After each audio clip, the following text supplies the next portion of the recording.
would you like to unlock your wisdom? Mia Dins will tell us how. And what's so special about Mia is she's a soul-led entrepreneur, intuitive medium, and former elite boxer turned multidimensional guide.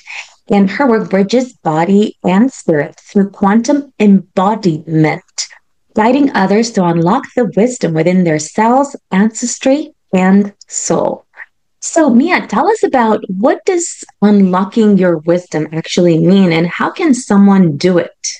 Heal Podcast with Lily Patrascu shares longevity and anti-aging techniques to stay young forever, increase energy, overcome addiction, and live your longest, best life ever, shared by world's most innovative, alternative, and traditional health thought leaders, healers, and doctors. Discover quantum healing strategies to heal your mind, body, and soul.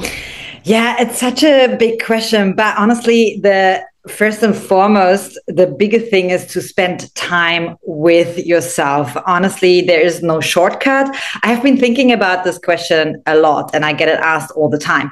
And I'm not saying you have to spend, hours in the mountains just by yourself, but carve out time every day that you spend with yourself, without your phone, without your partner, without your family, without work, without anything. So you actually start to get to know yourself and explore. That's what I always tell people. Start there. Start small. If you're not used to this is super scary, uncomfortable, but start with small things. Carve out like maybe 5 minutes a day where you literally just spend time with yourself. Yes, that is Thank you. what I would. Tell us why it's important to spend time with yourself. Like, for example, today, okay, I had a breakthrough on my podcast, okay, because the lights kind of blew up, and then I realized, actually, no, that wasn't what happened. What happened is the fuse on the plug that was in the wall. That's the thing that actually blew up, okay.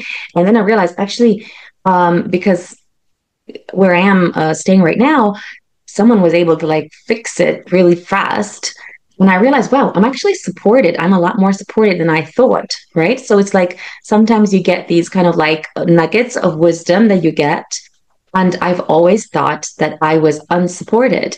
And now there's so much evidence to the contrary where I'm here and it's so many people want to help me. And I mean, of course, some are self-interested in terms of oh, I'll help you because, this or that. But I still find it really interesting that you can unlock this wisdom by spending time with yourself. And I am spending a lot of time for myself. But would you say there's anything that needs to happen so that we get to these kind of nuggets? Because I find, for example, when I'm vacuuming or I'm swimming or doing something mindlessly, that's exactly when I get the biggest nuggets of wisdom. Is that what you're suggesting as well, to do some activity? Absolutely. And I was about to say that for me, for example, I move a lot. Of course, I meditate too, but for me, it's moving.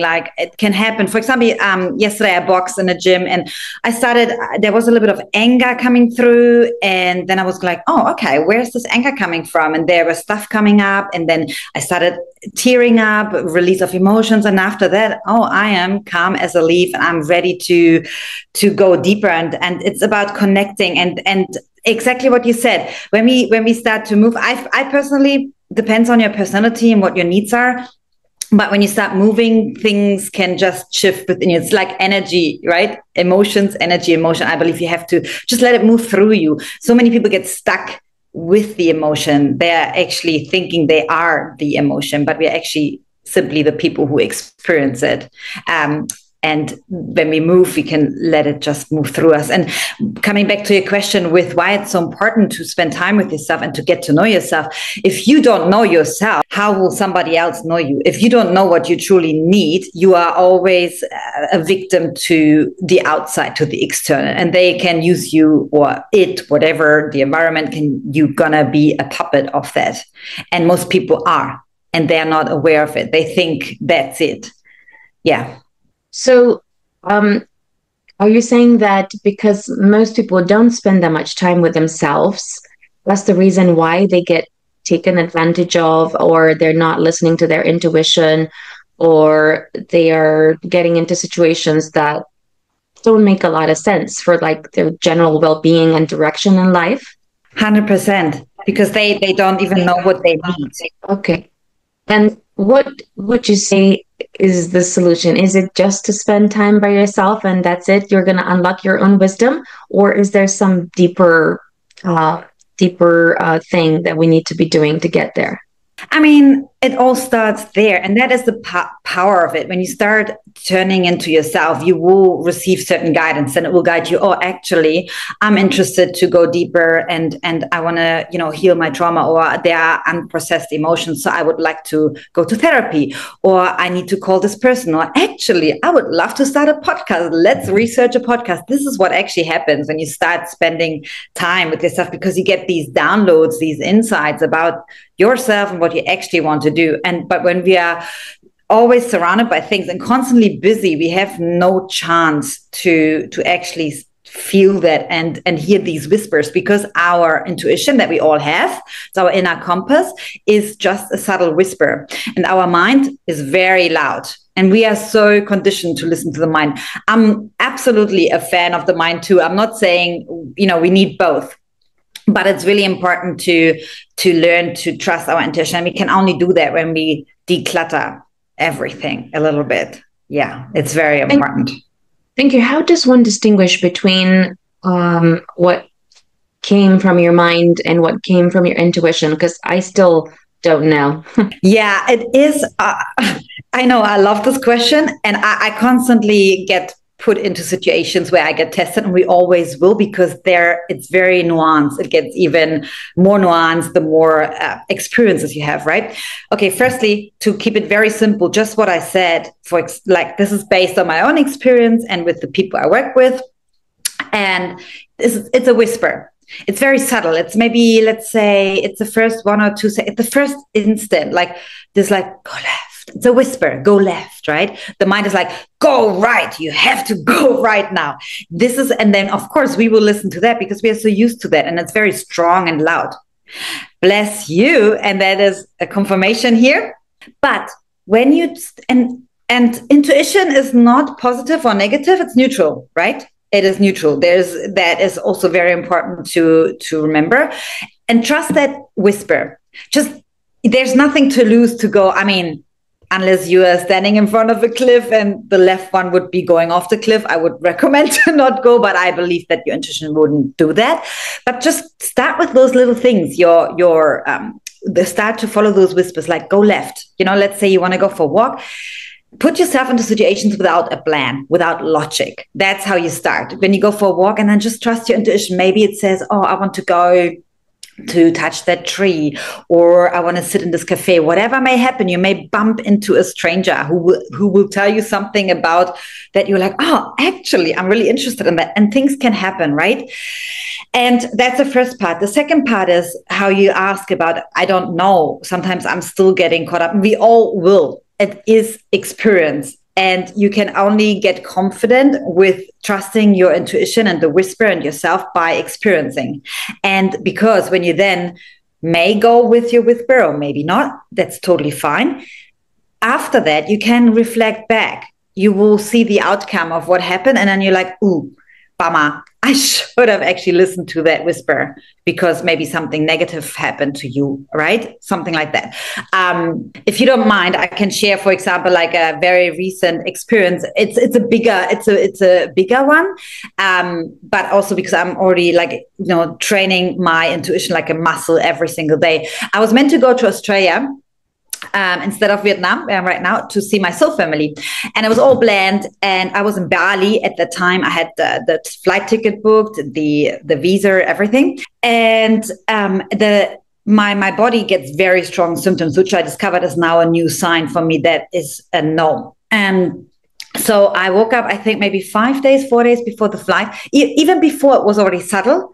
I felt like a school kid that after holidays doesn't want to go to school. I was like, I don't want to go. I'm not ready yet. And I thought my mind was kicking. Mia, it's your soul family. You love them. You want to go. You're excited. You think about that for a year. And, I was like trying to reasoning things out. And I was also judging myself. Like, why am I feeling this way? Okay, I just let it be. That's what I do. I notice and I let it be. Okay. And then one night I woke up completely sweating. My chest was tight. I couldn't breathe. And I was like, I can't go. And I felt like something is wrong with the house they're in. I felt like I can't breathe. My lungs, my heart, everything was contracted. And even now when I talk about it, I get goosebumps. And even in that moment, I was like, I judged myself, but I felt I need to message, Sarah, my soul sister, in the morning. But first I was like letting it all go through. And I also channeled then and saw something that was related to the house that they were leasing at that moment and the people who are the landlords. And I saw there's some shit going down. The bomb will explode, basically, like not literally, but metaphorically.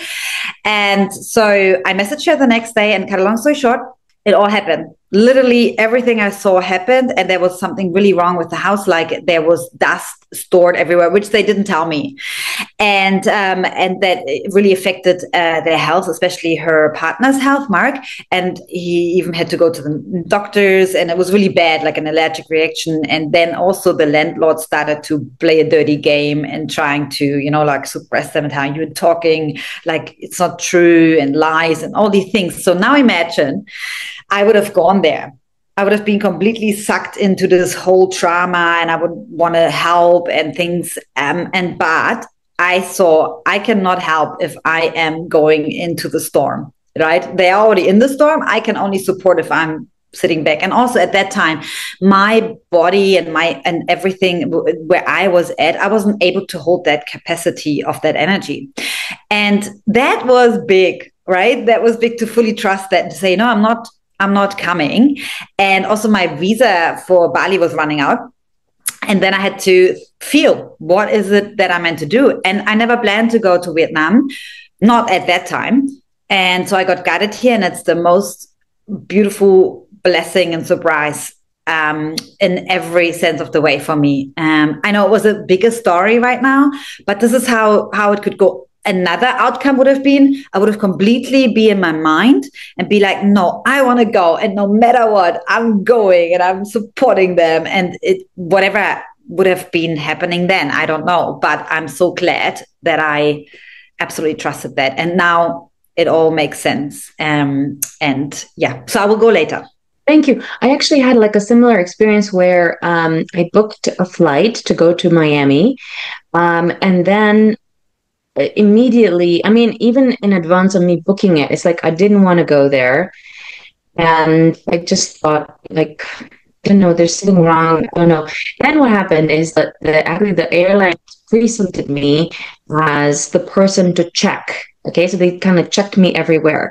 Like after doing the, like the normal, screening and whatever that they do for everybody, they also did like a manual check of my entire luggage.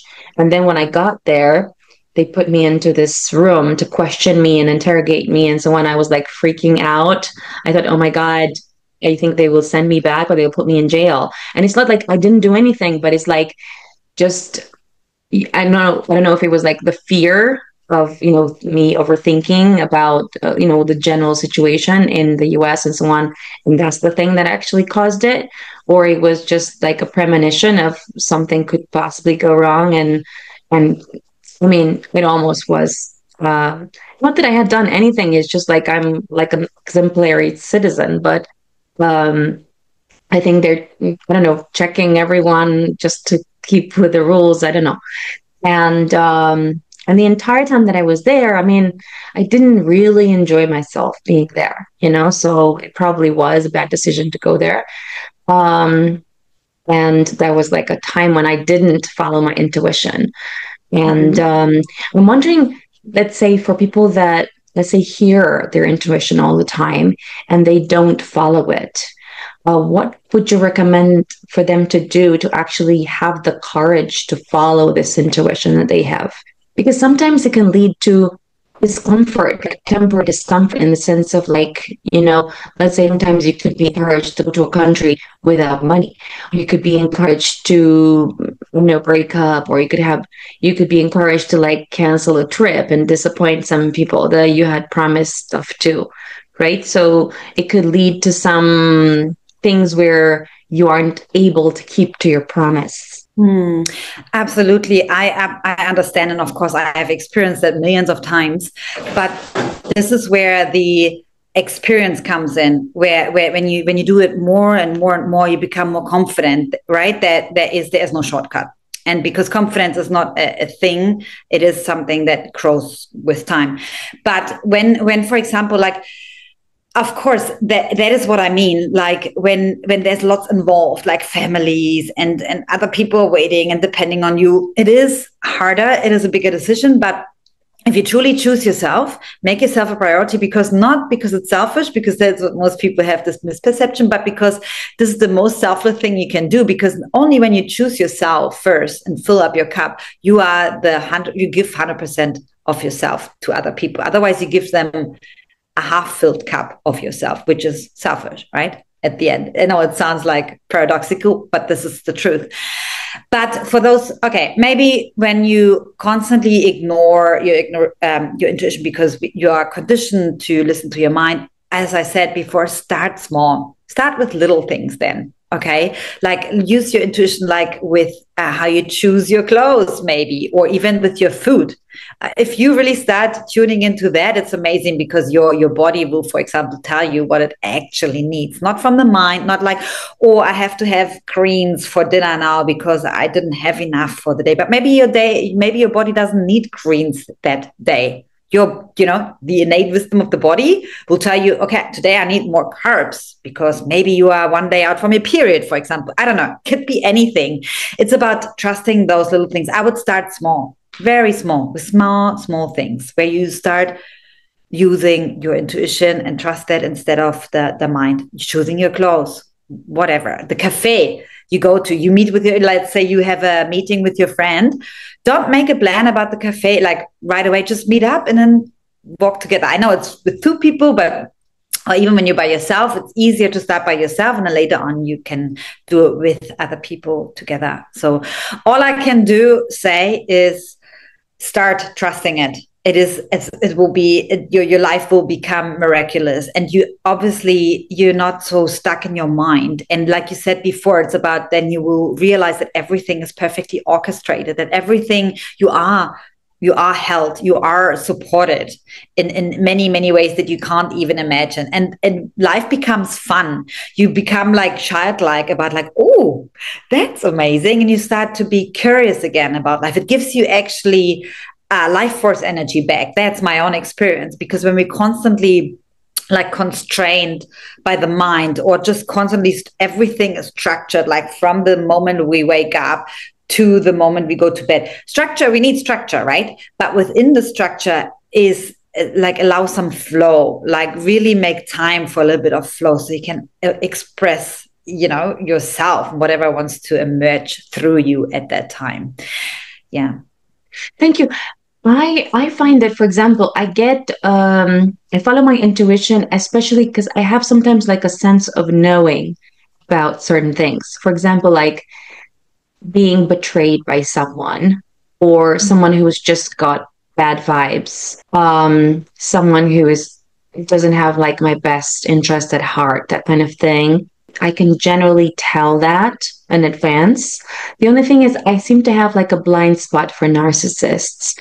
And I'm wondering, how can someone unlock their wisdom and unlock their intuition when it comes to their particular blind spots, like narcissists, for example? Thank you for sharing that. By the way, it is because you're an empath and you're also highly sensitive. I can feel that. That's why we are not randomly connecting here. I wasn't randomly drawn to your podcast and to talk to you. That's all synchronized. That's my, always say it's my personal belief, right? And tell people whatever resonates with you, beautiful, take it. What doesn't, just leave it. It's a journey.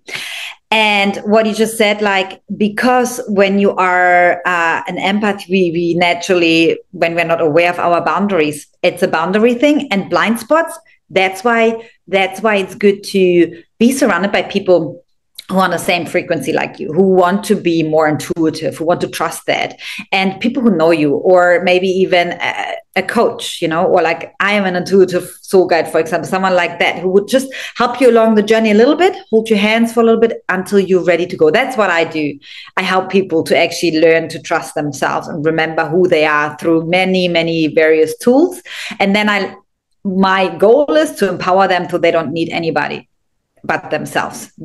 I don't want to keep them forever. Then my job is not done. Then I do something very wrong. But do that and reflect with your friends, maybe like say, hey, can you tell me, like, is this person? That's what I do as well with my soul family. I'm like, hey, just a quick check in, like, is it me or is it that person? Right? Because I always check in with myself first. I journal, I write, I meditate, I do anything, move. And then if I still have not clarity, I go with someone I trust and that who know me. So obviously what also is, that's the one thing. And the second thing here is what I can see and feel, and also based on my own experience, is that you have energy leaks. And they can be very subtle. You may be very good with setting your boundaries in the sense of like obvious with like, I don't allow these kind of people into my life. I don't spend time. I can pick from a distance. Oh, that's a narcissist. I don't want to have this person in my life. But because everything is connected and has a ripple effect, you may still overgive to maybe a friend who's very needy, and he or she constantly wants to have your attention, your time, and you still overstep your own boundaries. Or you promised yourself, today is my day. This morning, I'm not using my phone for 2 hours, but then you break that rule. Right? I know it sounds silly, but it's very subtle. And this is how everything we do, everything we feel or don't do will have a ripple effect on everything that's coming. It is just, that's why what you do behind the scenes is far more important. I mean, everything is important, but most people forget that, like how you make your bed, how you treat the neighbor, whatever, all of that is showing who you truly are. So yeah, this is one thing. And also there might be something still within you, like you said, a blind spot that you haven't fully discovered yet, that hasn't been able to be seen yet for various reasons. Maybe you weren't ready at that time to see it, because usually you may have had someone in your life, could have been an ex-partner, a friend, a mother, ex-boss, whatever, that was narcissistic, and you haven't been able to resolve that soul contract yet. And when you haven't learned the lesson yet, it will show up in other ways, through other people, through other situations, until you learn that lesson that you meant to learn. Thank you. Tell me more about the energy leaks. So you said about like making your bed and not keeping promises to yourself. Give me an example of, let's say, if I tell myself, okay, tomorrow I want to, let's say I've been wanting to wake up early and I haven't, like I keep waking up late. Although today I woke up a little bit earlier than usual, and yesterday also a little bit earlier than the previous day. I find that here it's easier because there's a lot of sun that comes through the window and it's easier. But I find that I've been waking up really late for the last, I would say, at least a year. And it's having a bad impact on my health and also a bad impact on my tiredness. And I think it's making me look older as well.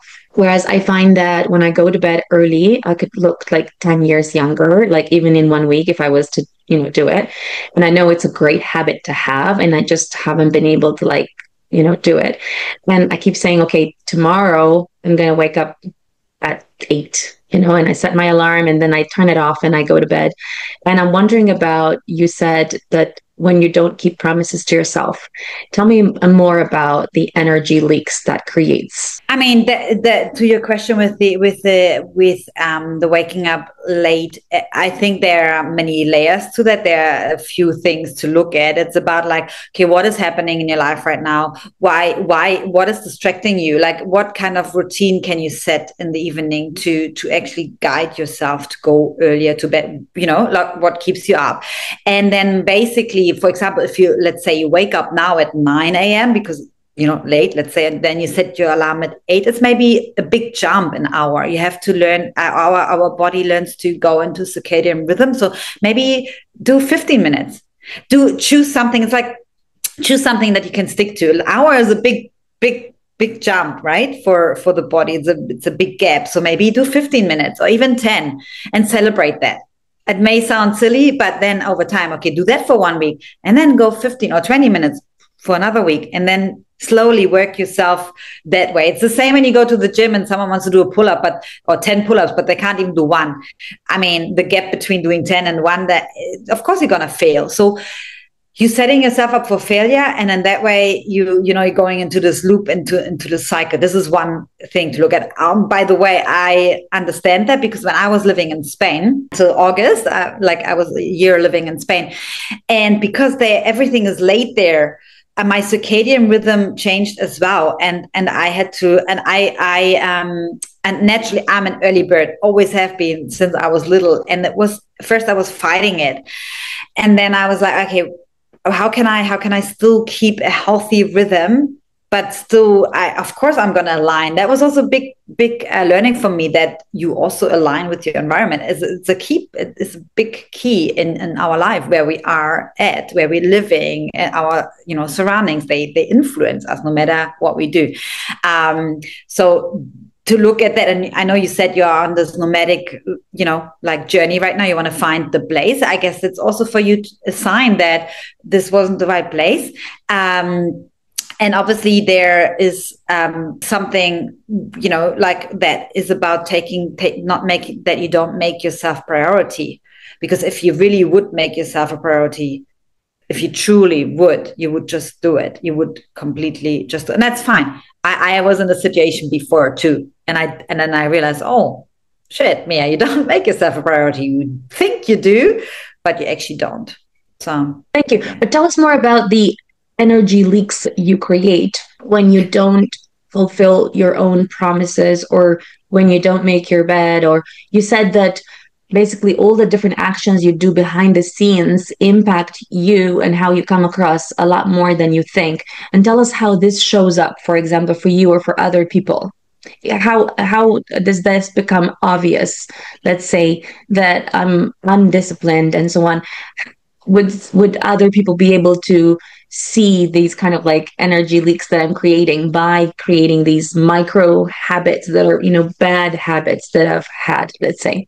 Yeah, absolutely. Well, the thing is, though, because it's not tangible in that very moment, but because we are energetic, multidimensional energetic beings, that this will have a ripple effect. Though, let's say, you're not making your bed, you're not taking care of yourself, you're not sticking to your getting up time. And I'm not talking about when you sleep in one time and you miss your alarm. We are humans. This all can happen. But I mean, when that happens over and over and over again. And that may then show up as in your business. All of a sudden, your client doesn't turn up, or they don't pay on time, or these kind of things can like show up in that way. It comes in various ways that's totally unexpected, and that's what most people are not aware of. And when you don't keep your things in order, then this will show up in chaos in your life, and that can come, as I said, many ways, very sudden, and you can't really put a finger on it. And then people think, like, they look at the external things and bigger things, but they don't look within themselves. And they're like, hey, I slipped away here a little bit. I let that go. I wasn't, sticking to that routine that I thought, helps me to create a discipline. Discipline, I don't talk about this penetrating masculine, like military boot camp discipline. It's more like to have certain disciplines for yourself that will actually show you to grow confidence, that you stick to your own promises. Because when you stick to your own promises, you also create trust within yourself. It's all about trust. And when you have trust within yourself, you create a great foundation. And in that way, you then can trust into other people, and other people can trust within you. Yeah. Does that mean, for example, because I've been hiring like a Filipino team for, I would say about 10 years. And since then, that has really disturbed my sleep, because they're all kind of like coming whenever they want. And I've tried to put some discipline into them, but they really pretty much like show up whenever they want. And some of them, at whatever time, some of them a little bit later, some of them a little bit later. And then I find that I do like I do need them in order to, to run the business. And, but would you say that, let's say that if I'm undisciplined in terms of like my own sleep schedule and different things like that, then that kind of like makes them show up in that way as well. It's like the fact that they are showing up like this, unorganized and a little bit chaotic, it has like a ripple effect on me, and then my chaos has an impact on them. So it's like we're co-creating chaos, basically. Yeah, this would be a great experiment for you to see. Well, either way, if you start to put yourself as a priority and you create a schedule that is making you feel good and really fulfills your well-being, like you said before, like you feel older, you feel sluggish, your body, and this vessel, this is our yeah, that's how we drive through life, right? When we need to keep it clean as possible in any way, so we can actually do what we want to do, go out to the world, do this podcast, give this messaging, because to be honest, we only have this one body. There's no other. That's the truth. You only have one given. And so you want to, and it's the greatest investment you can do. And I'm not just talking about the fitness and the sleeping pattern, but also like the emotional state, unprocessed emotions. It's sluggish. It's like you're carrying like 20 suitcases around with you your entire life. Who does that? This is so much like wasted energy, but also energetically. And try it out. I would be so interested. Like once you establish your routine, you really stick to it. So either they start to be, because everything is a mirror reflection of us, they either start to turn up on time or they will disappear and something else will come to you, for you, that will help you to run your business in the way and with this energy that you want to run it and that you embody, that you fully embody in every area of your life. So either or. And that is the part where you kind of let go. But because because you said you already, and I trust you did that very diligently, put, like a system in place, try to, get them to turn up on time, but it didn't work. So all you can do now in that way, unless you fire them, but obviously you said you need them, is to focus on yourself. But the other side is it may be even a test here for you.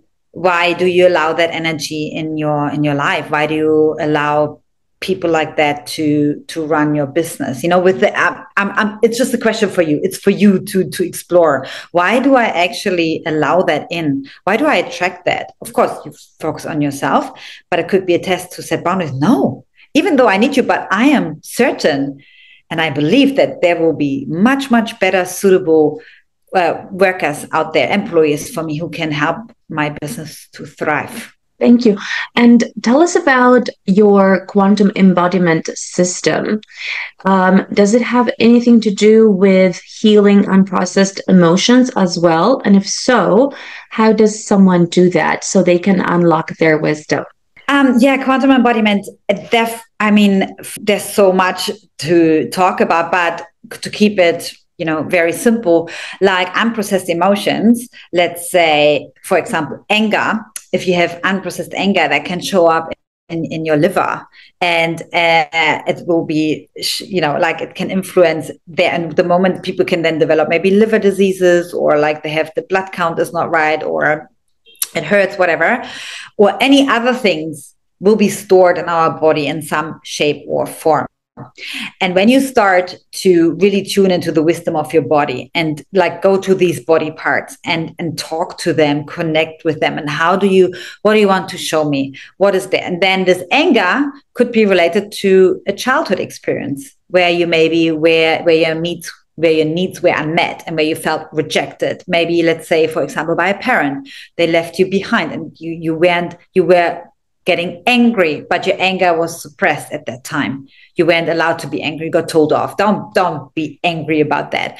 These little things, I'm just saying. And then, of course, because that taught you to not express anger, and then you learn throughout your life, I'm not supposed to express anger. And then this suppressed emotion is unprocessed, gets stuck in your body, and that can cause disease. I am with the program, the Quantum Embodiment. It's a multifaceted program. We're not just looking at the body, emotions, the energy, all of it together. with many various tools. It's very intuitive depending on where the person is at.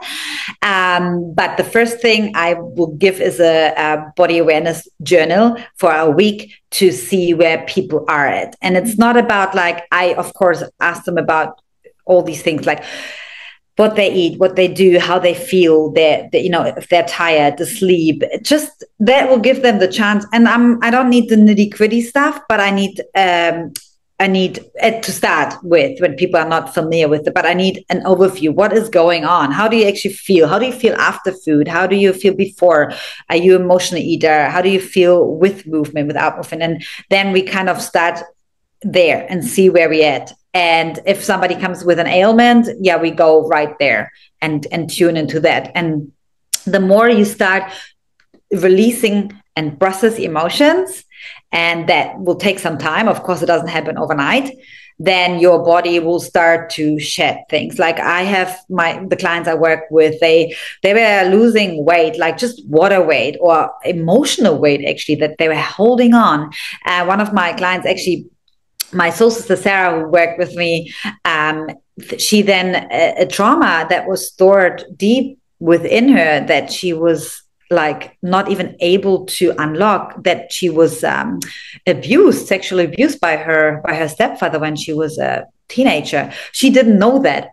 Isn't that crazy? Because it was, of course, a protection mechanism in the body, but that made her feel sick and holding on to water weight and anger and all these things that, were in her life. And now she started to first clear her vessel. That allowed her to go deep and look into what is stored deeper, in the cellular wisdom and the cells and everything. And then she was able to actually hold that vibration. She was able to even to go there before she wouldn't have been. And then she was able to go on her healing journey. Now is, having a therapist and doing a lot of energetic work and movement. I help her with the movement and the food and everything. And now she feels like, wow, her entire life changed. Her entire life completely changed. And she has so much more energy. She feels healthy. She feels like there's purpose. And of course it's a process, right? That's just one example.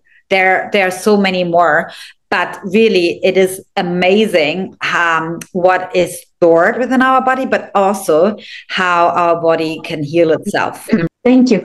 How does someone unlock their wisdom if, let's say, they've had betrayal or people backstabbing or people scamming or people taking advantage of them?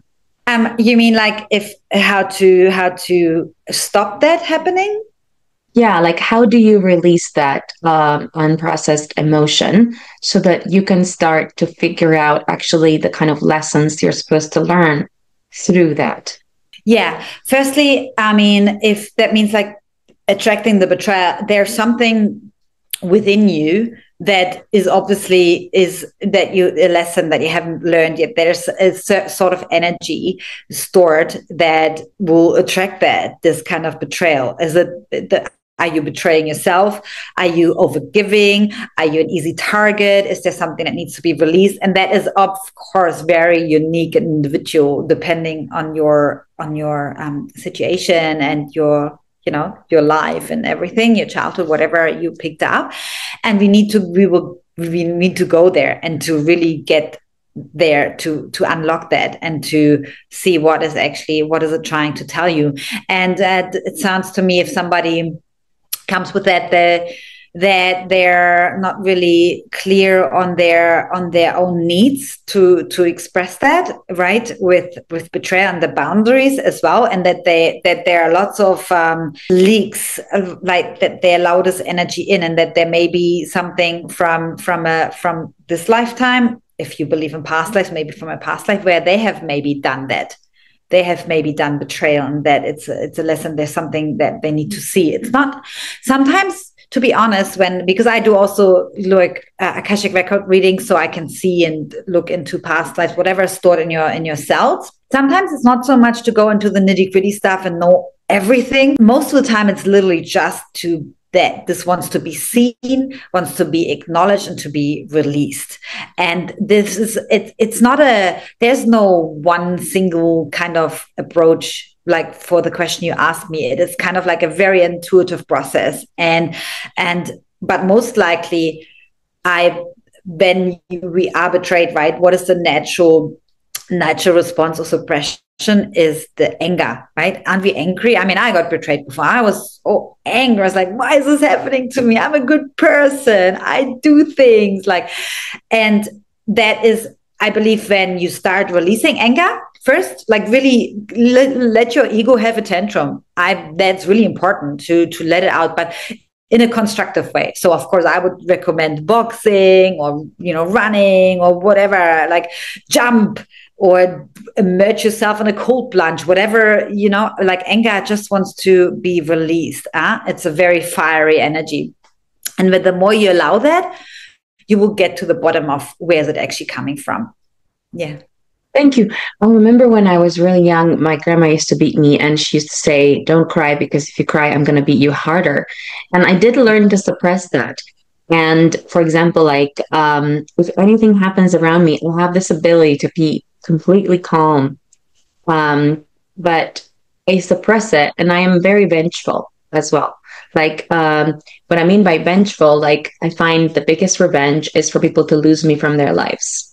And so basically, like, I will just disappear. They won't know what's coming. And I think that's like the way that I say take revenge. But I know it's wrong as well, to do that.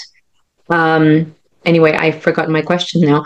What I was going to ask around that. That's okay if you don't mind go into that, because that's powerful to share that, right? Now, let's say we have the revenge here, right? And thank you for being vulnerable, because like getting beaten up by your grandmother, it's suppression. You're not supposed to cry. There is anger, right? Revenge is coming from anger. You want to pay back. I'm going to pay you back. Now you're an adult. Now you are in charge of your life. Now you can beat or fight back. When you were little, you couldn't really, right? It was suppressed and you were dependent. So for you now, just if you don't mind me saying or giving a little bit of maybe guidance, whatever, just based on experience, it is really to go there and to allow that to be revengeful. I think I feel there's a lot of anger release needed, and you need outlet. It needs to flow through your body. It needs to just get out. You have to find a way for you to move this out. Let it move through you. You don't have to relive the past, but whenever you feel anger coming up, firstly, like if you feel called to move right away, and then you have time to connect with it, because anger is like any other emotion. It's like the same like joy, sadness, happiness, whatever. It just be labeled as humans. It's labeled as negative, but anger can be powerful fuel. And then ask it, what are you trying to show me? What, like invite it like a friend and ask it. It will want to be seen. It will probably tell you, you suppressed me for so long, but I need to be seen. I want for once in my life, express that. And the more you do that, you will feel lighter, your body, everything will change. And then you have the chance to actually use it as fuel. When I am angry, I first, of course, let it flow through me. Then I connect with it. And then I use it as fuel. Then I'm like, oh my gosh, I use it as creation, like the flame of fire. Then I'm like, what do I want to create today? I want to have a powerful message out there, like bring some fire into my, like maybe I do a solo episode, or I record something for social media, or write something, whatever it is. And I use it for creation, right? To use it constructive. And it can be so powerful. But yeah, it takes some practice and awareness and a safe space. You need, of course, a safe space for you where you can express your anger. And it will be good to have, of course, like a little bit of a safety net of people who you can trust around you. Yeah. Thank you. Is there any like practice that someone can do so they can start the quantum embodiment, so they can like release these like negative emotions, or just do something else to unlock their wisdom? Yeah, like as I said, when you start spending time with yourself, but be more conscious about how your body feels. How do you feel in the morning? What is it that your body needs? Like connect. It can be as simple as, I love breath work because it's our own innate, intelligence. Just take some deep breath. You don't have to follow anything on YouTube. If you're just starting, there are millions of beautiful free resources out there that you can use and that align with your own, preferences. like maybe something guided, or if you feel called to just listen to some nature sounds or whatever, and just listen to your breath and take some deep breath and then ask yourself, how do you feel? How do you feel? And just come back into this moment. And it's very powerful. And then observe yourself throughout the day. When is your energy changing? Okay, now you tuned in. How is your energy changing after you drink your morning drink, coffee, tea, whatever? After you spoke with that person, do you feel energized or do you feel tired? Yes or no? And keep it simple. Our mind wants to make things complicated and wants to analyze. And then, of course, the judgment comes in and I can't think about this person this way. But just keep it very simple. Yes or no? How do you feel? Energized or drained? Start maybe with that, okay? Keep it simple. Energized, yes or no? And I say only do the things that energize you. Energized, yes. Energize it. The reason why, because it becomes a generator of energy. The more you do your things that light you up, you get energy. And that will eventually lead you also to the things, let's say, I don't know, doing accounting is probably something that's boring. But eventually, you will then have the energy to do that. Okay, now I can do it, right? Instead of starting with the accounting because it's already sucking energy, right? Now people will say, but I can't just do the things that are fun. And now welcome to the conditioning. And this is now for you to break through this. And this takes practice. But I would start with tuning in and ask yourself, what energizes me? What drains me? And follow that. Thank you. Are you trying to say that if you do a lot of really fun things, you'll be actually energized for accounting? Or are you saying something else? No, yeah. I mean, that was just like a simple example. I'm just saying how you will have so much energy, you will just generate energy. And then you will have the energy to do that. But personally, if you can at some point, I would hand that over. I wouldn't do anything where my energy is not well used in accounting. I need to speak. I need to work with my people intuitively, what I do, right? But there's a different story. But yeah, this is what I'm trying to say. Because people always tell me, you have a lot of energy. I'm like, yeah, because I start with the things that energize me. I start with the things like breath work. I go in nature, I move. That give me energy. And then I give that energy to the world.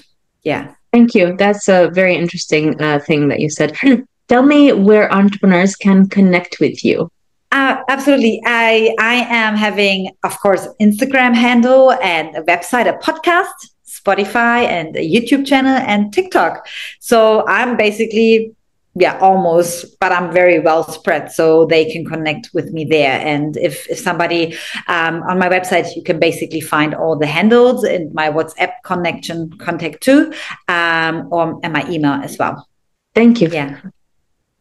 Follow me for more interviews with world's most innovative health change makers to live your healthiest life ever.